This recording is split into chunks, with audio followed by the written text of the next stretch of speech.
Hello, dear friends. For this podcast episode, I wanted to talk about the hero's journey, and in particular, how in the most recent time that strikes me the most dramatically, from the 20th century, one of my favorite rock and roll bands that included one of my favorite poets, as I'm sure you already know, The Doors.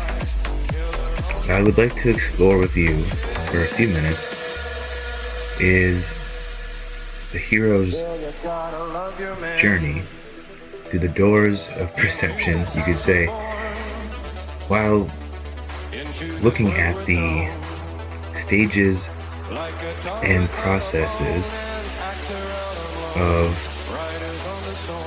the Doors albums.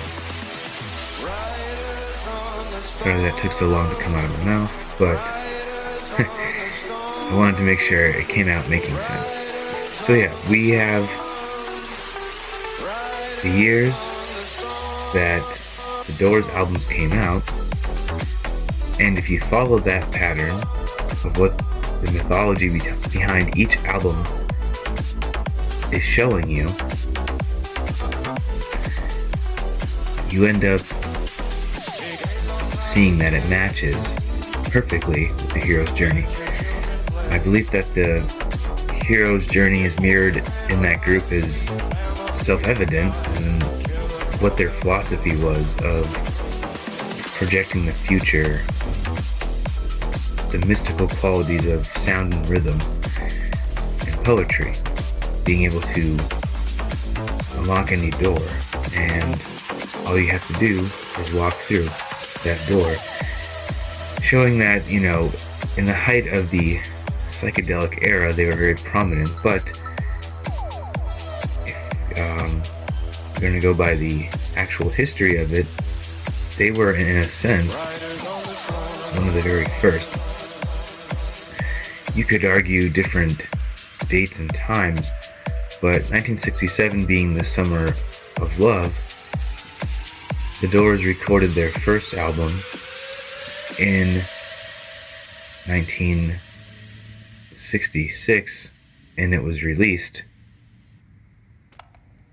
They recorded it between November and December, or mostly just in December possibly, because they did it really fast, 6 days or something, so it could have been, the middle of December that they recorded it, but it was released in early January of 1967.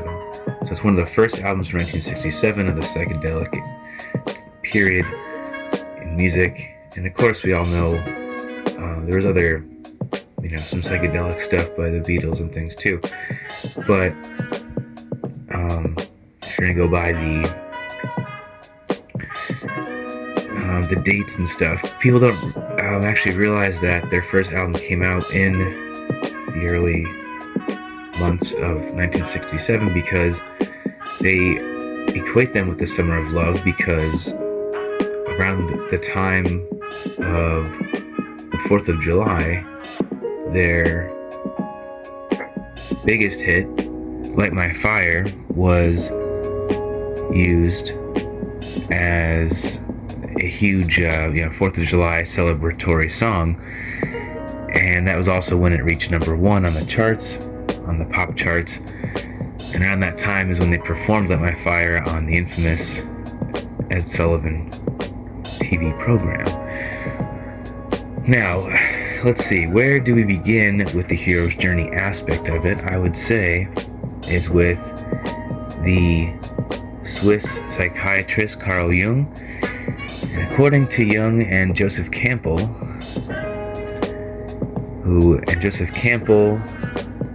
Campbell, like the soup, was an American writer. He was a professor of literature at Sarah Lawrence College who worked in comparative mythology and comparative religion. His work covers many aspects of the human experience. So according to psychiatrist Carl Jung and mythologist Joseph Campbell, the hero's journey is a journey of self-discovery and actualization. This is the journey of unifying the underlying archetypes, ideas, and complexes into an integrated, cohesive whole.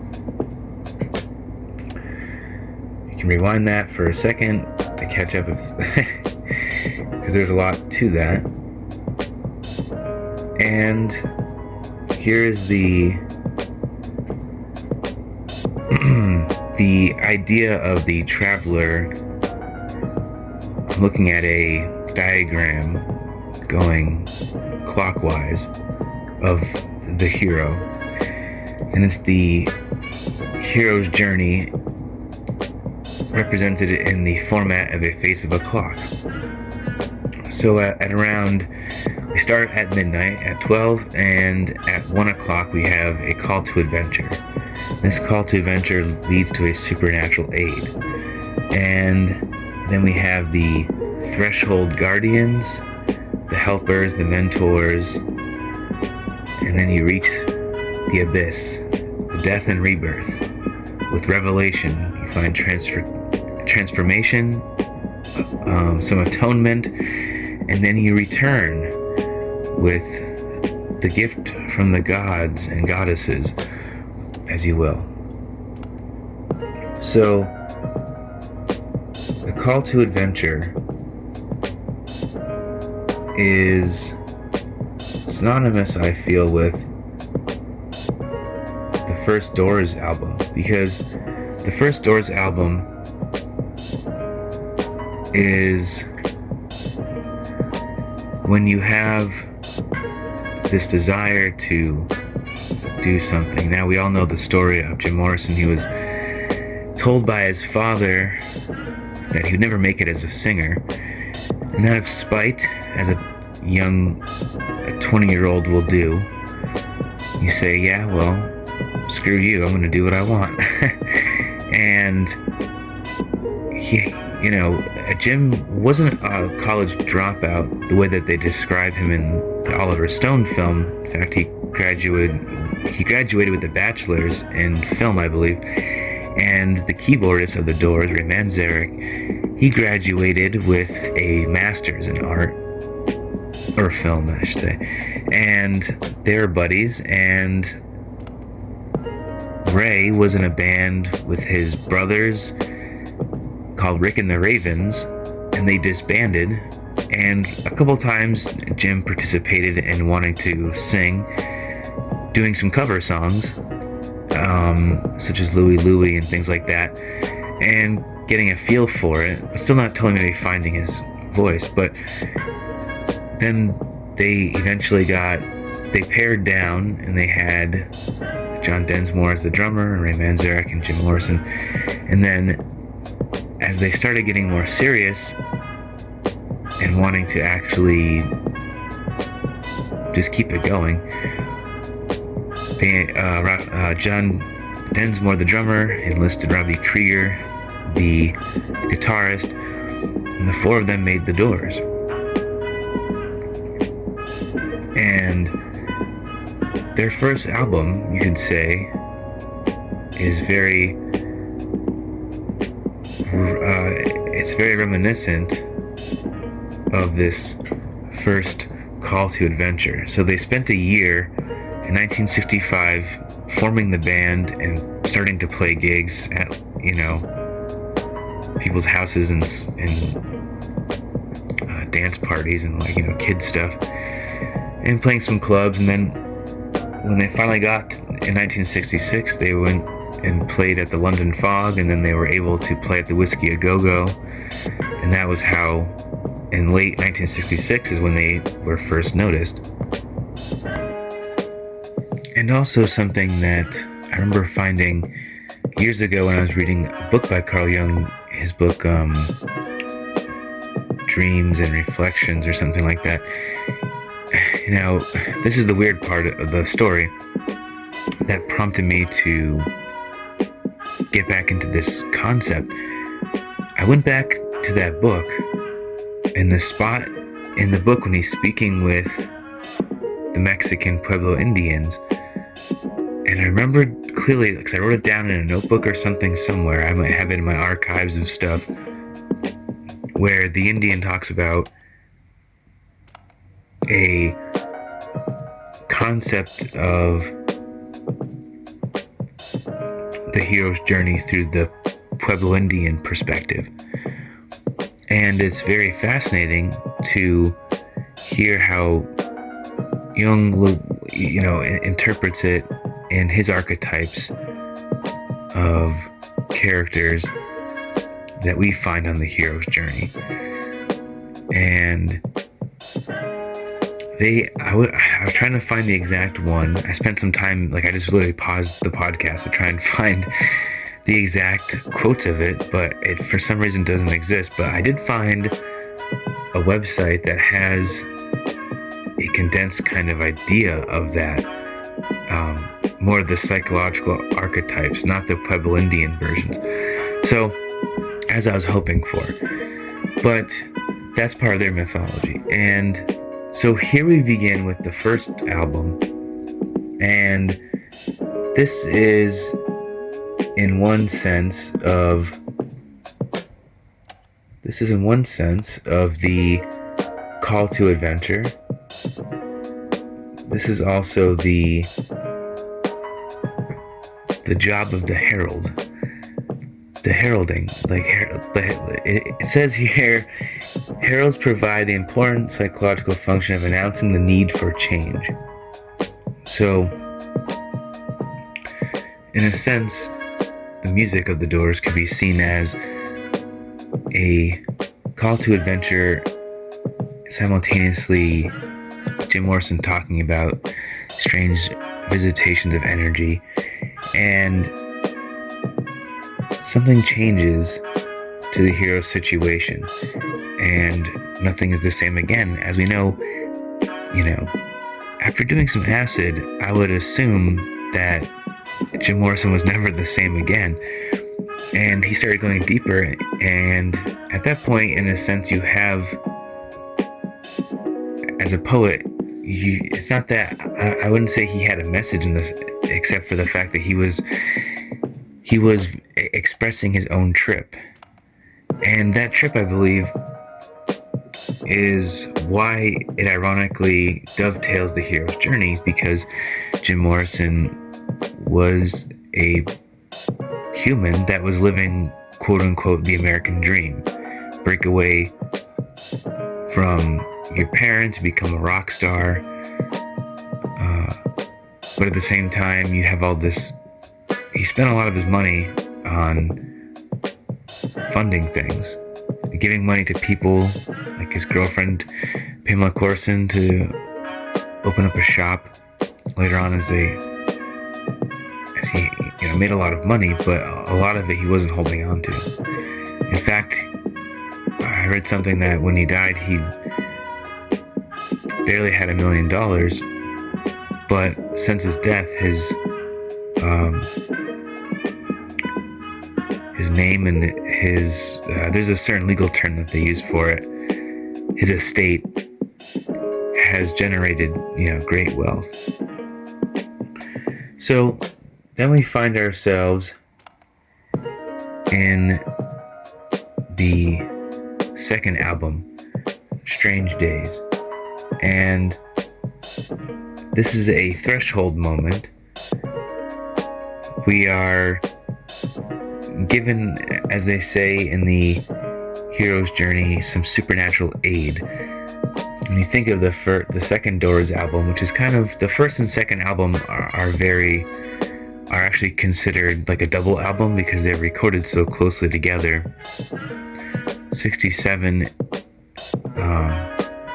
in the summer of 67 is when they recorded Strange Days, and it was kind of, in some ways, just songs that the first album had kind of, where there's like a flow over of songs. They didn't get to finish all of that. So Strange Days came out in September of 67, so they had two albums come out in 1 year, January and September, both in Earth signs if you look at the zodiac. But when the strange thing about Strange Days is that the only way you see the band's name is on a poster behind the strong man. It's not like the regular, it's the only album that doesn't say the Doors on it as blatantly as other. It's kind of hidden back there. You gotta really look for it. So I thought that was very interesting how, and there's a very dreamy quality about going, let's swim to the moon. In this phase of their hero's journey, as they're beginning to gain momentum with the heralding of the energy that brought them to this moment of where they're bringing people this musical message. In the hero's journey, you have the supernatural age. You're at a threshold moment. The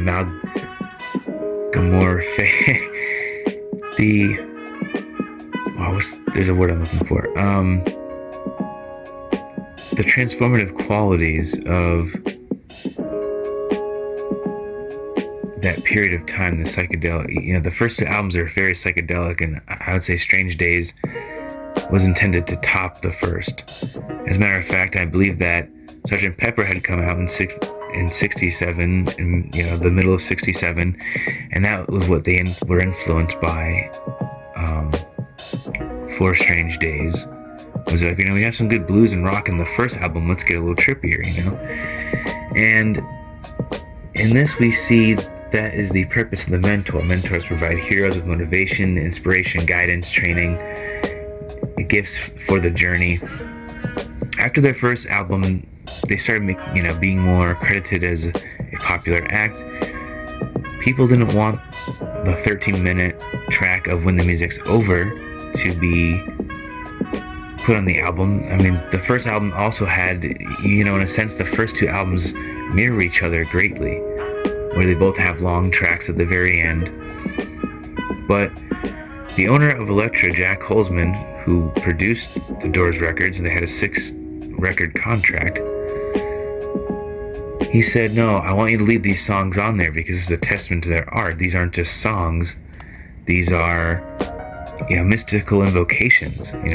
He honored it for what it was presented to be. They took it seriously. So if not for that mentorship of giving them the ability to produce things the way they were, that was part of the great art, was their ability to have production the way that they artistically found authentic. And then we come to the third album, Waiting for the Sun, which now in the hero's journey we are presented with, from the mentor we have the helper, but in the archetypal terms we call this the threshold guardian. At each gateway on the journey there are powerful guardians placed to keep the unworthy from entering. If properly understood, these guardians can be overcome, bypassed, or turned into allies. These characters are not the journey's main villain, but are often lieutenants of the villain. They are the naysayers, doorkeepers, bouncers, bodyguards, and gunslingers, according to Vogler. On a deeper psychological level, threshold guardians represent our internal demons. Their function is not necessarily to stop the hero, but to test if he or she is really determined to accept the challenge of change. Heroes learn to recognize resistance as a source of strength.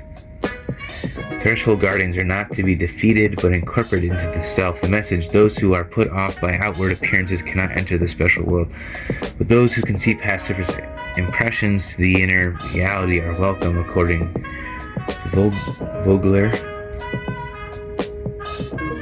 So, with this regards, is this you're entering the challenges and temptations on the hero's journey. You're almost at the abyss in the sense of Waiting for the Sun. That was one of their highest acclaimed stories. What's the big pushback? Well, if you think of one of their main tracks, this album doesn't have one of the long ending songs like the first two albums did. It has just a really, some romantic tracks that are very, like Hello, I Love You is very pop. There's like a grounded or an earthiness to it, something raw and real, passionate. where you have the power of the fire sitting on top of the earth, the energies of those, the air stoking the fires. And you have the very important song. A very important song would be 5 to 1, which is a huge song about pushing the limits of society. And those things you're pushing against the guardians. The cops are the guardians, the police officers who are pushing back at Jim, who's on stage, who's pushing ourselves on stage, where the audience and the musicians are starting to feel this overwhelming sense of the gap is closing in. Jim Morrison was notorious for saying that even if the audience wasn't there, the artist, their artistic integrity would be their sincerity in that moment. So even if the audience isn't there, you should still be playing with as much intensity and feeling and purpose. And now at this point, we are reaching the abyss. We are at a death and rebirth scenario. This is the lowest point, but it's not bad. It's not wrong. This is the misconception. And here, they have the meeting ourselves in shapeshifters. This is the psychological archetype of this version. The shapeshifters express the energy of the animus, the male element in the female consciousness, and the anima, the female element in the male consciousness. We often recognize a resemblance of our own anima or animus in a person, project the full image onto him or her. We enter a relationship with this ideal fantasy and commence trying to force the partner to match our projection. The shapeshifter is a catalyst for change, a symbol of the psychological urge to transform. The role serves the dramatic function of bringing doubt and suspense into a story. It is a mask that can be worn by any character in the story and is often expressed by a character whose loyalty and true nature are always in question. So, we have here a very controversial album for the Doors fans, The Soft Parade. For some, it's a love or a hate. For most, it's a love because there are some amazing tracks on it, but it was a moment where some people said, like in the movie, there's a character saying, is this plasticity, the new way of the Doors? And they were just experimenting with a new level of pop art. Waiting for the Sun was still grounded and earthy the way the first two albums were, but they took out the ritualistic long form element of it, of the last track in Waiting for the Sun. And then here in The Soft Parade, the fourth album, you see that they bring back the ritualistic long form song in the title track, The Soft Parade, which is a 7 or 8 minute long song, which will become a new staple down the line for them and for music in general at the time to come. The 8 minute long track, no longer, not 13, not quite as long as the first two, which was, I think the end is about 11, and when the music's over is 13, and we end up here with about a 7-8 minute long song. And as Jim Morrison said, this is the best part of the trip, the part that I really like. Successful heels are here to stay. He's like, we're reveling in how much, yeah, we have horn players, and we can afford that, but we're reveling in our beauty. But, to people that see that, they say, this is horrible, this is the abyss. But to the artist, this is the revelation. And that is when they are, meeting their anima, meaning they're meeting that catalyst within them that's saying, hey, are you true to your art form? Where do you go after you express the heights of it? Were they going to make another The reason why it was considered classic is it was such a stark change of style. Where are they going to go? Well, they said, well, you know what, We understand that we are, where we come from, and after waiting for the sun, we want to kind of go crazy. And so then they ended up making Morrison Hotel.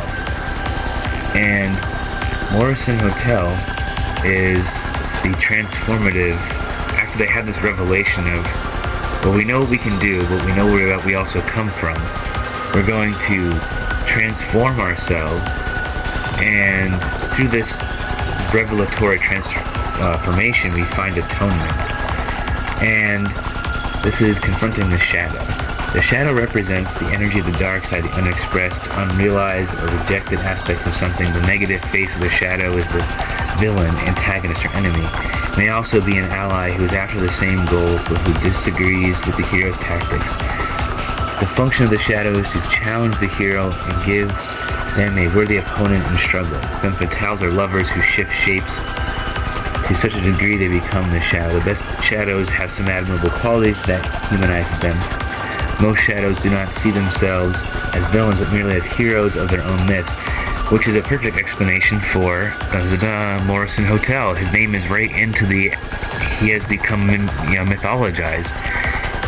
On the album cover, it says The Doors at the very top in tiny letters, but on the front, it says Morrison Hotel. Internal shadows may be deeply repressed parts of the hero, according to the psychologist who's talking about crap. Good crap. External shadows must be destroyed by the hero or redeemed and turned into a positive force. Shadows may also represent unexplored potentials such as affection, creativity, or psychic ability that goes unexpressed. So what this is saying is that we have, gone through this abyss, through this transformative period of, for the Doors. They were heralded into this explosive world of psychedelia, and then they make their Sgt. Pepper's, their second album is not just saying, hey, we know music, but saying, hey, check out this concept. And that really gets into your head. And then you're waiting for the sun. When you look at the album cover, it says The Doors, but the letters themselves, Doors, are like fading out. It's their faces, it's their bodies. They are the Doors. They have awakened this within them. And they push back, Waiting for the sun is like their stance, saying, hey, we're not, we're gonna make our stand. And then they can the soft parade is kind of like taking a breath. It's like taking a breath of fresh air. You're like, hey, I'm gonna just, Jim Morrison, what's very important to keep in mind is that during the soft parade, Jim Morrison made it clear that when Robbie Krieger wrote Everybody Get Your Guns, he wanted separate writing credit so that people would know Robbie Krieger wrote those lyrics, not Jim Morrison, because a lot of people don't know that a lot of songs like Touch Me and Love Her Madly weren't written by Jim Morrison, they were written by Robbie Krieger. Robbie Krieger wrote most of Light My Fire. Jim Morrison only wrote the second verse. So in Morrison Hotel, this one is more a Jim's kind of confronting his shadow, because he talks about Grandpa was a sailor and stuff like that. Jim Morrison's father was a sailor. His father's connected to the Gulf of Tonkin and all that crazy shit. Jim had spent all this time divorcing himself. He's still living the hero's journey. He's living the American dream. He just produced an album and didn't care about it. And on the front cover, they have a film stand. They're going back to their roots of being filmmakers. And now they're rugged and they're on the streets and they're staying at the hotel. They're at the Morrison Hotel. No longer if anything, Morrison's name is carrying the name of the Doors. And Morrison's myth is carrying the band itself. He's confronting his shadow right now. And then when we go into the last album, under their 6-deal contract that ended up being Jim Morrison's last recorded album, called L.A. Woman, we are here at the return of the hero's journey, where we return back. We realize that from the the innocence of being the backdoor man and facing your life and death. This is the end. When the music's over, 5-1, push back against the government, push back against society itself. And then, hey, you know what? I'm not going to let it worry me. I'm going to, in fact, just, Jim Morrison steps back and lets Robbie Krieger handle it, and they have the soft parade. And then Jim Morrison says, you know what? It's time for, me to make my stand as an individual. And with all the momentum going on, the other guys weren't mad saying, oh, it's Morrison Hotel, not Densmore Hotel. They were happy to have that because they knew that was perfect. They knew that was, founded under that. Jim was the shaman, the leader of the group. They're all shamanic in their own ways. It takes a rhythm and the sounds and the frequencies to have this. But it was ultimately Jim that was pushing, he's the one that wrote Break On Through to the Other Side. And here in The Doors and LA Woman, we find this return to the basics, to being a group, back like they were when they were first The Doors. Though ironically, the first album has Jim's giant face and the band is tiny, and that's why they probably opted to go for those Strange Days where they're just a poster. And then, if you look at the Waiting for the Sun album, they're all just standing there, and it's, the way they're standing, it's all very representative of their emotions, their selves, their self-belief, how they feel themselves to be. And we end up finding that, yes, this is centered around, they are all experiencing the hero's journey in a different way. Jim being the lead trickster, and this is the ending archetype of the hero's journey for the trickster. The trickster embodies the energies of mischief and the desire for change. He cuts big egos down to size and brings heroes and readers down to earth. He brings change by drawing attention to the imbalance or absurdity of a stagnant situation, often provokes laughter. Tricksters are catalyst characters who affect the lives of others but are unchanged themselves. And this is so true of Jim Morrison at this time. In the Doors album for LA Woman, they're all kind of like the three other musicians are in this lighter light, and then you have Jim who looks darker, and he's got the beard.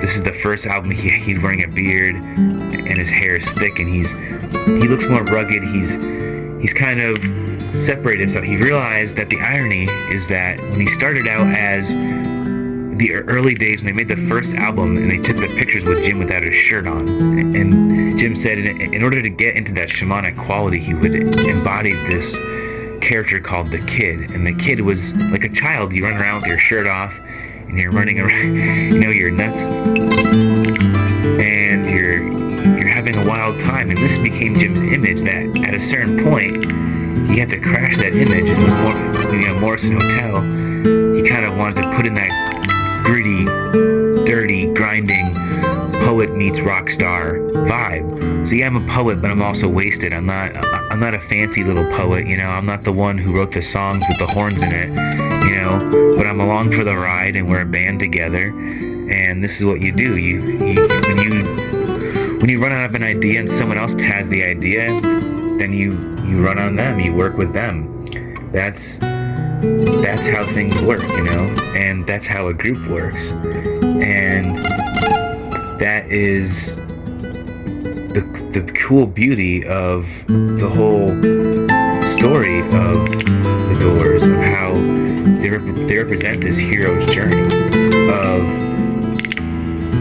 of being called to adventure to make this music, of being given the supernatural aid of, if you look deeper into their story of how some girl liked the way that Jim Morrison looked and sang, and they were able to kind of get their way into the Whiskey A Go-Go with this supernatural aid of helpers and mentors, like their attorneys when Jim went through crazy. One of Jim's great father figures was his attorney that helped him save his life from staying out of prison when he was in. When he went through that whole crazy thing with the trial from the Miami incident and all that. And then you see how they go into the abyss and their art is called into question, but this brings the revelation of who are you? What's your distinction? And Jim said, let there be a distinction between Robbie and me. These are Robbie's songs, they're my songs. In the Morrison Hotel, they said, what have we got to bank on? Morrison Hotel, ironically, right after they produced Soft Parade, which seemed like they tried to go, hey, let's go back to our old ways of writing a longer song and not 13 or 11 minutes, which make it 8 minutes. They make this song, but Waiting for the Sun and Morrison Hotel both don't have any long tracks at all. They both they're just regular rock tracks. The Morrison Hotel is meatier. Morrison Hotel, the tracks are longer than like a normal pop frame, and that's really fun, and you get really into it, and that's honestly a really groovy album because it's, you can sense the personalness to Morrison in it, but also the band's backing him, whereas Jim said, hey, he trusted his guys for the other stuff. They did the first 3 albums as a band together, and then he kind of eased back, and then he said, I've got an idea. They're like, Jim, we need you to come up with an idea. We have 2 more albums to do, and then they come back together for LA Woman, and it's like the innocence and wisdom. We're no longer the kid, running around on the stage and getting drunk and whatever, but you built up this mythology, the myth of Morrison, and you think, what are we gonna do? And the best thing you discover is that you find the wisdom, hopefully, of Riders on the Storm and the title track LA Woman, where LA Woman is LA Woman is the psyche of, it's the animus of their music, their influence, Los Angeles, where they came from. Morrison Hotel is kind of the anima. It's the male's perspective of it, So I always thought it was interesting how this mythology found its way through all the Doors albums. I hope some of that was comprehensible. I know I'm going to go back and re-listen because there's a lot that I said that where these things come together, it's like there are many revelations, and that's what sparks the hero's journey, is having these revelations, and then you have these little more revelations, and before you realize it, you've experienced an actual journey, and you've progressed, and you've transformed yourself. You've been in the abyss, and you get control of your emotions, and you realize that no matter what you feel, you can't always change things, but you gotta push yourself to be yourself. No one else is gonna be you but yourself. And Jim Morrison said that. He's quoted as saying, when someone an interviewer asked him, what is your message to others? He says, well, my message is for people to find this about themselves, which is that I am me. If someone says I am me, maybe Jim Morrison said it first publicly, but he didn't invent it, because if you're being true to yourself, you are you, I am me, and that's all we can do, that's all we need. And as you know, I love covering mythology and learning and things that are of curious nature, and if you ask me, the curiosity of mythology is fun, and the Doors are great music, and I'm always inspired by them. They've always given me something to aspire to within and without myself. There's so much wisdom to it. It's almost incredible, and people get sick of the same old thing all the time. Me, I suck the life out of things because I really value where it's coming from. There's always something, and I have realized now, as getting into podcasting and storytelling and getting deeper into being a writer over these years, I've learned that it's amazing to share these ideas and these things, and it's hard to find a place to, we all are books that need a shelf, and luckily we have the podcast world to present these ideas. So thank you for listening to the Matthew Myth podcast. Thank you so much. I'll be back with some Myth TV for you very soon. Take care.